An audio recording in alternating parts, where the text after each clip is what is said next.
Olá, gente, tudo bem? Graças a Deus podemos voltar aqui para a gente falar sobre diaconia novamente com esse tema. Mas vamos falar sobre ética dentro da diaconia. Diaconia é ministração de serviço. E ética? O que é ética para você? O que você entende de ética? Como nós exercemos ética? A gente ouve demais as pessoas falar sobre isso, mas muitas pessoas não sabem nem o que significa. Então, ética é as nossas ações, nosso comportamento, tudo que abrange o nosso comportamento. O nosso jeito de vestir, de falar, de andar, de comunicar, de viver. Na sociedade tem ética, as éticas sociais, tem ética na política, tem a ética na educação, tem a ética em toda a nossa vida. Dentro da igreja, tudo que nós fizermos vai ter ética, porque faz parte da nossa vida, dos nossos comportamentos, dos nossos costumes. E Deus é um Deus de ética. Ele impôs isso sobre nós, sobre o ser humano. Lá em Deuteronômio e Levítico, Deus vem ordenando tudo o que eles precisavam fazer, cumprir as leis, os mandamentos, ensinando o povo a como fazer, a como ofertar, a como obedecer. Então Deus é um Deus de regra, de leis, de medidas, de ética, de disciplina. Então é muito importante a gente saber o que é ética. Para você não sair aí fazendo coisas que não é para fazer, acima dos limites, sem lei, sem freio, viver desenfreadamente. A ética é para isso, é para colocar freio, colocar limite. Uma pessoa que morre, tem um ditado que aquele que vive sem disciplina, ele morre sem honra. Então, nós precisamos estar nos disciplinando, nos corrigindo, como tem um termo aí, nos policiando. Deus quer que nós sejamos pessoas éticas, prudentes, sábios, para não sermos envergonhados, juntamente com aqueles que não conhecem o que é isso, o que é regra, o que é lei, o que é limite, o que é os mandamentos de Deus. Então, vamos falar sobre isso. Então, aqui vem falando sobre a ética no aspecto diaconal. Em seu aspecto ético, portanto, a diaconia é definida como ação social a partir de uma motivação cristã. Então, as nossas motivações têm que ser motivados com ética, não pelas emoções, ser uma pessoa totalmente desequilibrado, mas ter ética também. Como você age? Pela razão, pelas emoções, pelo espírito? Então, nós devemos o quê? Observar isso. Agir pela razão. É o mais certo, Agir com a sua razão, seu raciocínio, sabendo que você está fazendo algo para a glória do Senhor, cheio do seu raciocínio lógico, uma pessoa com os pés no chão, uma pessoa equilibrada. E aqueles que agem por emoção, agem repentinamente, pelo calor da emoção, vão cair em muitos erros, vão sair totalmente fora da ética. O Espírito Santo, ele não é uma pessoa irracional, ele é cheio de razão, de limite, de ordem, ele é ordeiro, As pessoas, nós é que somos cheios de emoções.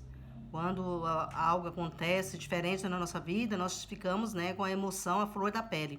E nesse momento é perigoso agir, perigoso a gente fazer coisas fora de ética. O Espírito Santo não é como uma possessão, que toma a pessoa, tira o raciocínio da pessoa, deixa ele desequilibrado, joga ele pro chão para mostrar suas nudez, seus mau comportamento, uma gritaria exagerada. Isso é coisa de emoções das pessoas. Não é ação do Espírito Santo, porque ele é muito educado, ele é espírito de sabedoria, espírito de inteligência, espírito de revelação, Então, ele é espírito de conselho.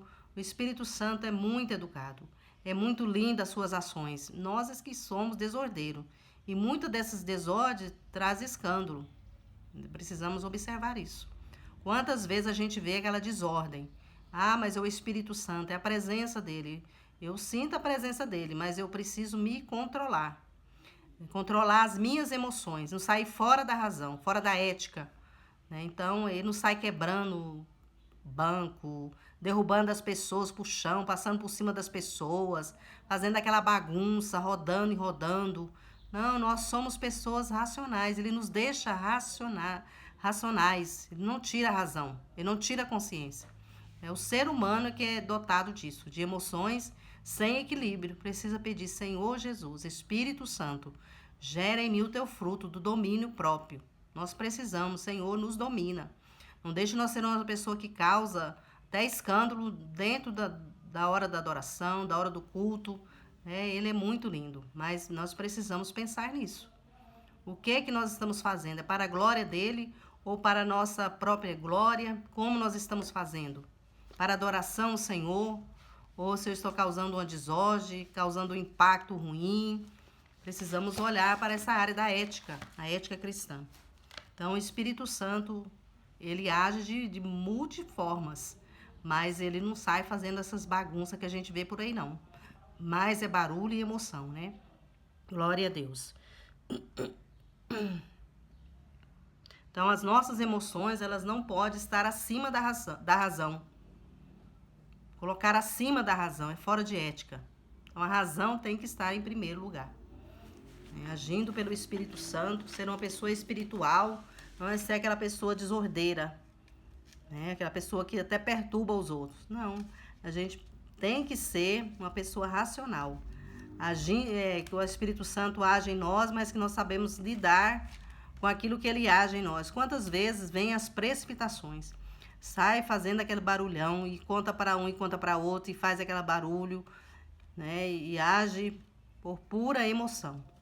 Sei que ele tem feito obras na sua vida, que a gente chora, a gente emociona, é muito bom sentir a presença dele, mas que nós possamos ter equilíbrio, né? Equilíbrio, para não causar escândalo, aquela barulheira, aquela gritaria, né? E tantas coisas, e a pessoa sai fora da razão.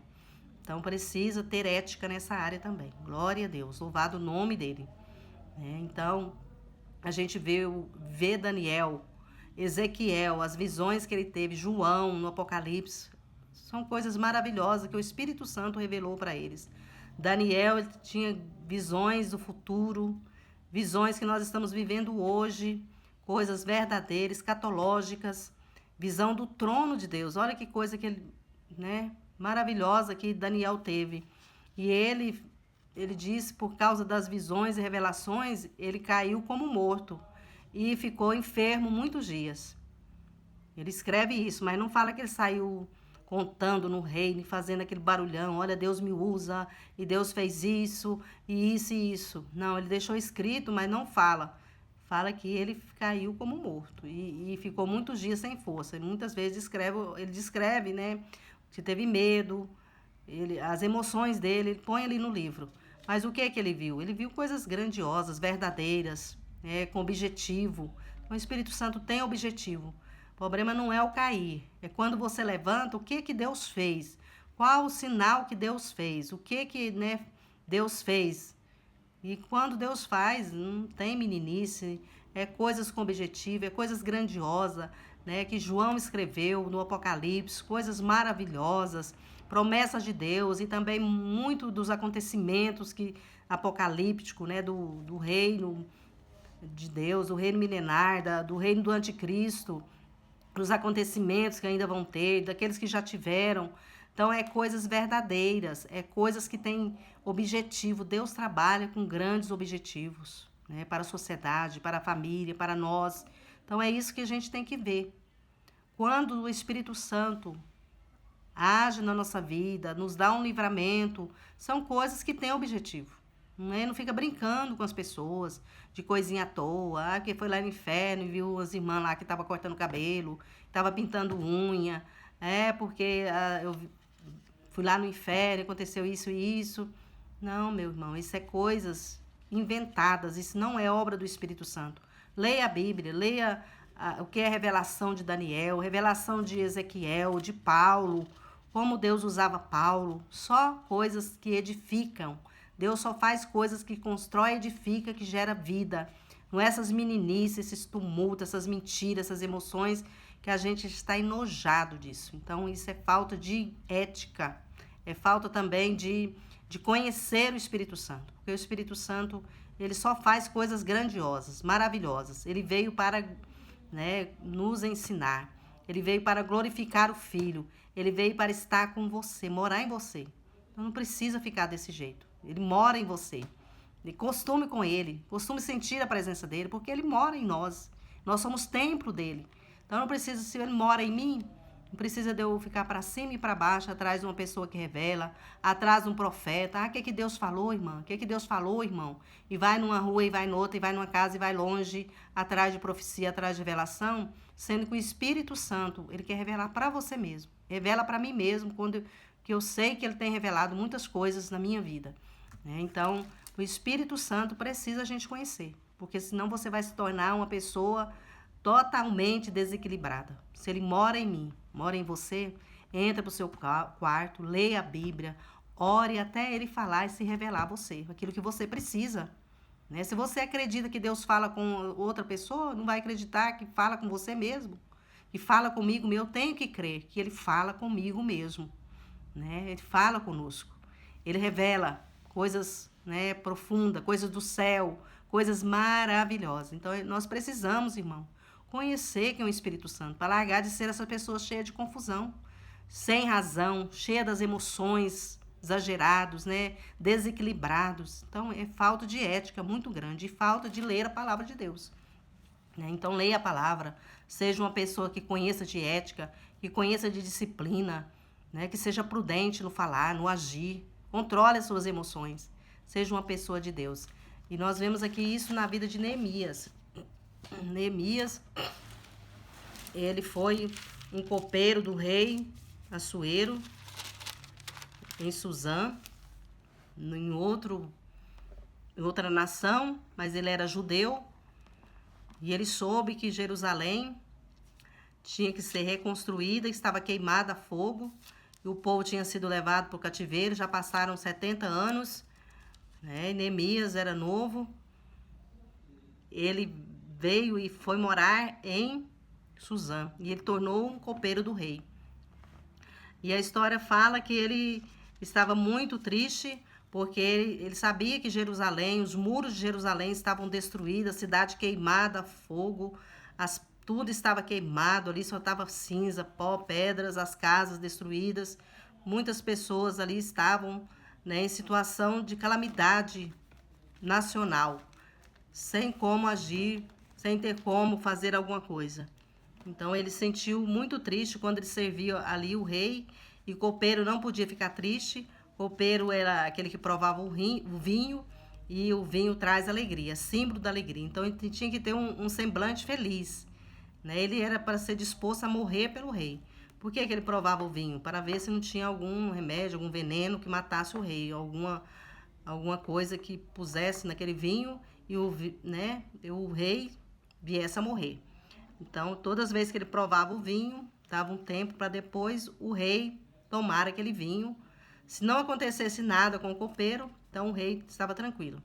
Não tinha nada que ia matar o rei.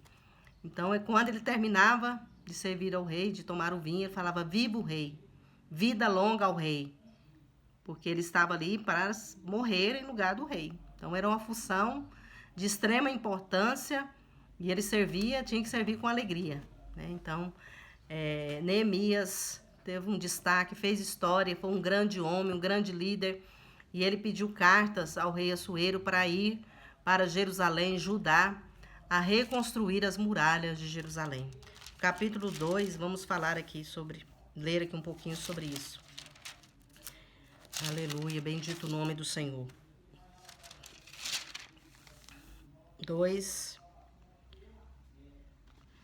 e 2. O rei me disse: por que está triste o teu semblante? Se não está enfermo, isso não é outra coisa senão tristeza de coração. Então tive muitíssimo temor. E disse o rei: para sempre viva o rei. Como não estaria triste o meu semblante se a cidade da sepultura de meus pais está assolada? as suas portas estão consumidas pelo fogo. Aqui ele vem expressando por que ele estava triste. Por causa que a cidade estava destruída, o povo estava em grande miséria, os portões da cidade queimados a fogo, as portas, as casas, as vinhas. Então estava um deserto, um terror ali, porque o povo fora levado para o cativeiro e estava agora retornando. Passados 70 anos, Deus cumprindo as promessas, e estava retornando, mas as pessoas estavam muito desmotivadas por causa que Jerusalém ainda não tinha nada. Tinha pouca gente ali vivendo na miséria, né? Tudo ali sem proteção, muito feio lugar, muito deserto, e ele ficou muito triste por causa da situação. Então ele, como copeiro, ele pediu cartas a esse rei para ir reconstruir ali, fazer alguma coisa em prol do povo dele, né, onde os pais deles morou, a geração dele, a nação dele. Então ele foi um grande líder, cheio de ética. A gente vê nesse livro que ele saiu calado com algumas pessoas, ele não declarou nada, que fala que ele não declarou nada para ninguém. Louvado seja o nome do Senhor, louvado seja o nome de Jesus. Aqui fala no 2 em diante que ele foi à noite olhar a situação de Jerusalém, ficou 3 dias inspecionando, observando o que tinha fazer, e ele não declarou nada para ninguém. Ele foi com ética, com prudência, o que Deus tinha colocado no coração dele era muito difícil, era quase impossível de fazer. Mas ele não olhou para situações financeiras porque ele tinha certeza que Deus era com ele, que eles iriam conseguir reconstruir aquela cidade.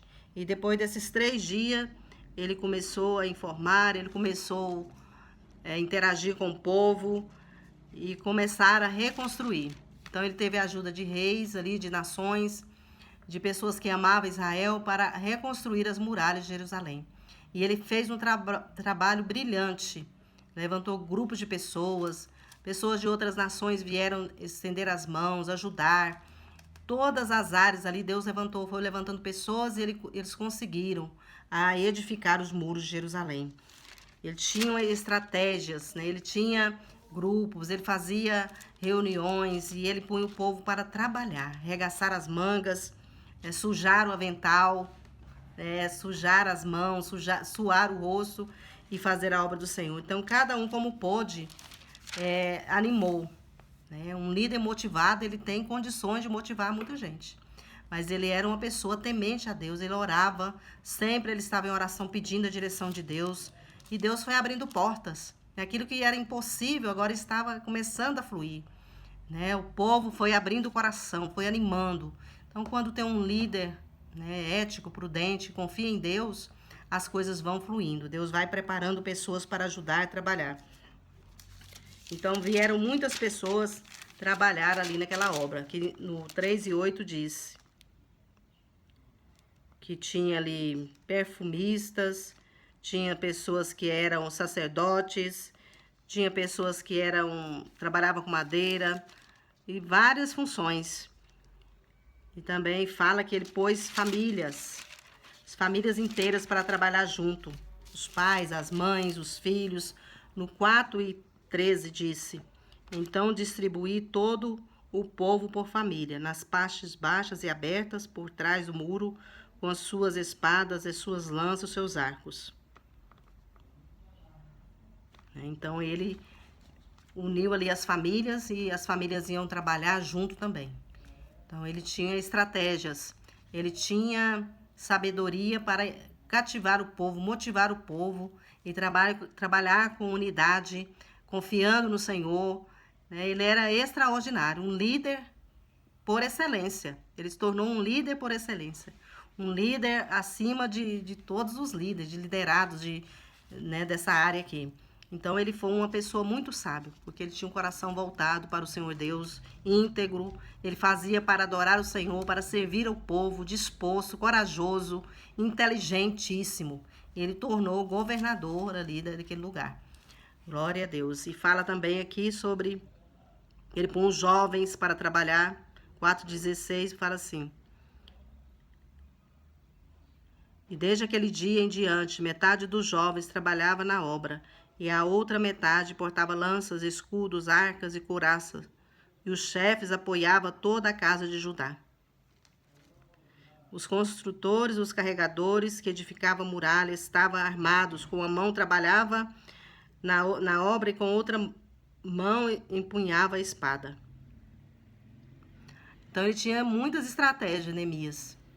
Punha as famílias juntas, punha jovens para fazer várias coisas, né, de distribuir as tarefas. E aqui eles estavam atacados por nações inimigas, pessoas fazendo ameaças, pessoas debochando, criticando daqueles que estavam trabalhando, né? Como aqui fala de 3 homens, que era Gerson, Tobias e uns outros aqui, que ficavam ameaçando Neemias, que falava que o muro não ia prevalecer de pé, que uma raposa ia derrubar eles e que viravam uma crítica e até profetizava para Neemias falsamente. Só que Neemias, ele era direcionado por Deus. Ele tinha discernimento daquilo que era de Deus e daquilo que não era. Né? Então, eles preparavam armadilhas para ele, mas ele saía de todas, porque Deus estava no comando. E aqui ele pôs pessoas, aqui achei importante, que ele ensinou eles, né, com uma mão trabalhar e com a outra pôr uma espada na mão. Punhavam uma espada. Porque se viessem os inimigos atacar eles ali para destruir novamente, tinham tantos de jovens, de pessoas, de homens armados ali, de soldados armados. Então eles trabalhavam armados e era uma estratégia dele. Com uma mão eles pegavam nos materiais e com a outra eles tinham que ter uma arma. Então era a turma assim, porque quando os inimigos chegassem eles estavam armados. Né? Que homem brilhante, que mente brilhante, que isso pode ser só gerada pelo Espírito Santo. Então, ele exercia uma diaconia maravilhosa, ministrava serviços maravilhosos, tinha estratégia, tinha sabedoria, e assim eles conseguiram, em 52 dias, reconstruir as muralhas de Jerusalém, que era impossível, mas nós servimos um Deus das causas impossíveis, que usou Neemias para restaurar aquelas muralhas, para restaurar as famílias que estavam ali sendo defraudadas, exploradas, que viviam em grandes misérias, que o povo não tinha força, não tinha motivação, né? Não tinha mais nada. Mas Deus levantou Neemias, levantou Esdras para ser uns grandes líderes ali, para reconstruir novamente aquele lugar. E hoje a gente vê o que é a nação de Israel.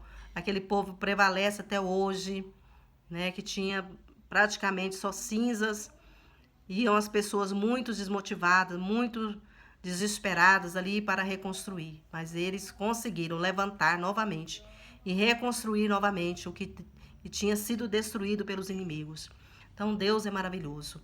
Neemias deixou essa grande história, memorial, um grande homem, não olhou a circunstância, o que ele tinha era só fé, coragem e força para trabalhar. Então, se você tem esses itens, vá em frente na obra do Senhor. Não olhe as oposições, os inimigos, os levante. Seja um líder armado com as forças espirituais, com as armas espirituais.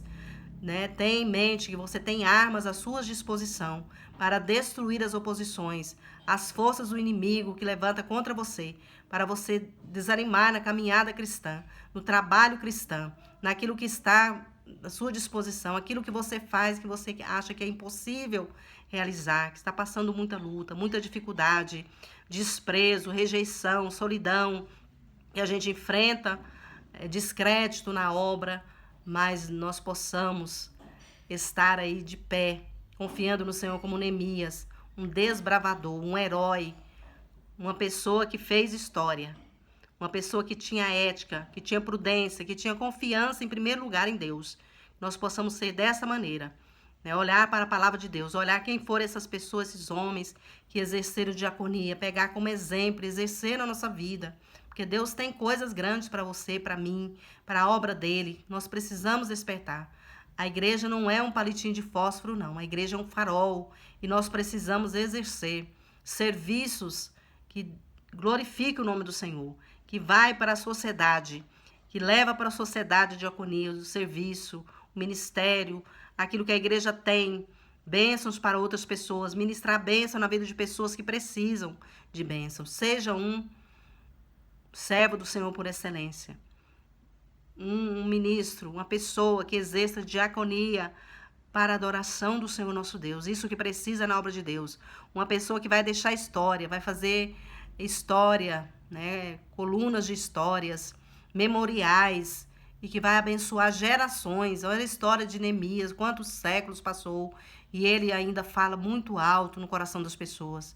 Né? Que Deus te abençoe, Deus nos dê força para nós sermos servos melhores, pessoas melhores, dispostas a servir na obra do Senhor, sem reclamar, sem murmurar, sem cobrar, sem cobrança das pessoas, cobrança do líder e tantos impedimentos. Seja uma pessoa de oração, como Neemias, uma pessoa de conhecimento bíblico, como Neemias, uma pessoa excelente, glória a Deus.